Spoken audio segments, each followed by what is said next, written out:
आधा अधूरा ज्ञान हमेशा हानिकारक होता है।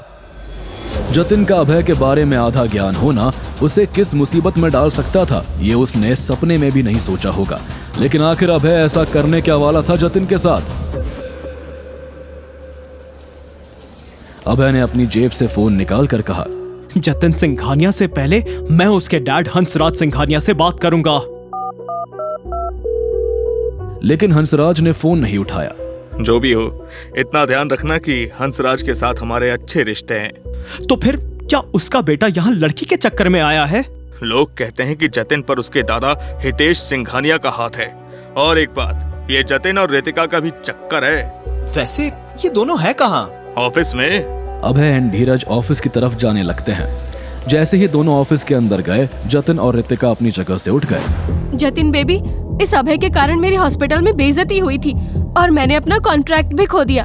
अबे शायद तुम नहीं जानते, लेकिन मेरे दादा चाहे ना तो एक झटके में तुम्हारी कंपनी को बंद करवाकर तुम सबको रोड पर ला सकते हैं। तुम्हारे दादाजी ने ये नहीं सिखाया कि ऐसे कुत्ते की तरह भौंका नहीं करते? तुम्हारी ये हिम्मत, अब तू देख। जतिन ने जल्दी से ऑफिस का दरवाजा बंद कर दिया और अपने दादाजी को फोन करने लगा। लेकिन इससे पहले कि अभय ने जतिन से उसका फोन छीनकर जमीन पर फेंक दिया। ले, तेरा फोन भी गया। अब कौन करेगा तेरी मदद? अब तू ऐसा पिटेगा कि 2 महीने तक हॉस्पिटल बेड पर ही रहेगा। मेरा फोन फेंका, मुझे कुत्ता बोला, अब तू नहीं बचेगा। और धीरज जी, आपने ये जानते हुए रितिका का कॉन्ट्रैक्ट कैंसिल किया कि वो मेरी गर्लफ्रेंड है। अब तुम दोनों को सजा भुगतनी होगी। ये कंपनी को बंद करवा दूंगा मैं। मार कर दिखा मुझे। फिर क्या था, अभय ने गुस्से में एक जोरदार लात जतिन के पेट पर मार दी। लात पड़ते ही वो जमीन पर गिर गया और दर्द से चीखने लगा। ये देखकर रितिका चौंक गई। ये क्या किया तुमने? अभय ने रितिका को अनसुना किया और नीचे झुककर जतिन को मुक्के मारना शुरू कर दिए। धीरज भी अपनी जगह से ये सब देख रहे थे। ये देखकर रितिका के पैर कांपने लगे। मुझे मत मारो, मैं अपनी गलती मानता हूँ। कुछ देर और अभय ने उसे मारा और फिर रुक कर कहा, रितिका से दूर रहने में ही तुम्हारी भलाई है। यह कहकर अभय ने दोबारा हंसराज को कॉल किया। क्या बात है अभय, क्या हो गया? क्या आप मुझे हितेश सिंघानिया का नंबर दे सकते हैं? मैं अभी आपको नंबर मैसेज करता हूँ। हंसराज के नंबर भेजते ही अभय ने हितेश को कॉल कर दिया। कैसे हैं आप सर? कौन बोल रहा है? मैं अभय। कुछ याद आया? अरे वाह, कैसे हो और कहाँ थे तुम? 3 साल के बाद आज तुमने मुझे कैसे याद किया? मैं बढ़िया, लेकिन मैंने आपको कॉल एक जरूरी बात बताने के लिए किया है। अभय ने आराम से रितिका के एक्सीडेंट से लेकर ऑफिस में जो हुआ उसकी पूरी कहानी हितेश को बताई। अभय, जतिन को सबक सिखाकर तुमने बिल्कुल सही किया। इसकी माँ के प्यार ने इसे बिगाड़ दिया है। हितेश साहब, मैं स्पीकर ऑन करता हूँ, आप जतिन को खुद ही समझा दीजिए।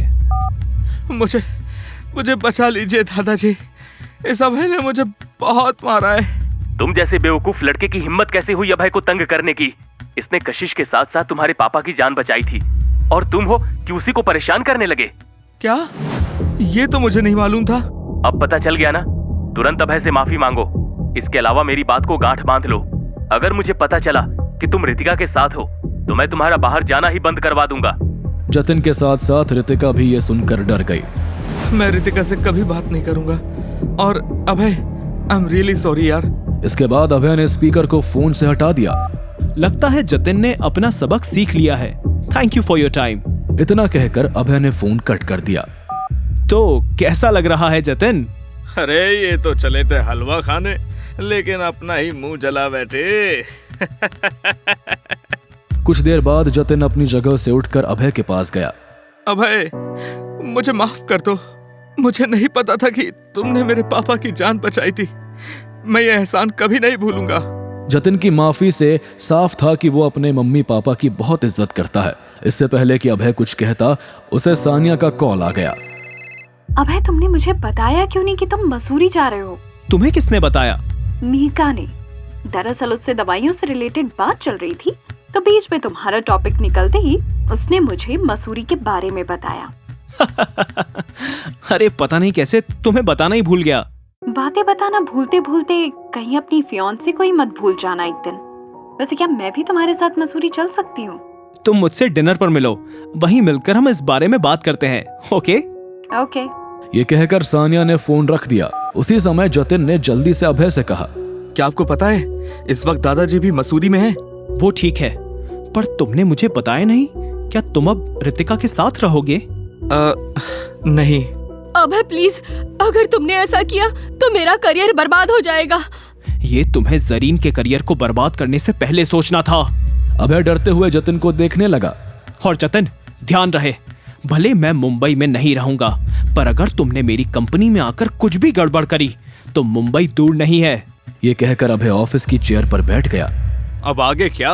अब मसूरी जाने से पहले इन दोनों के बीच आगे क्या होगा वो तो देख लूं। आखिर क्यों और क्या करने जा रहा है अभय मसूरी? क्या है ये नया सीक्रेट मिशन? ऋतिका और जतिन के रिश्ते के बीच आगे क्या होने वाला है? जानने के लिए देखिए अगला एपिसोड सिर्फ पॉकेट एफएम के YouTube चैनल पर। और बंदा ये बैडास है के सारे एपिसोड्स को सुनने के लिए डिस्क्रिप्शन में दी हुई लिंक से डाउनलोड कीजिए पॉकेट एफएम ऐप।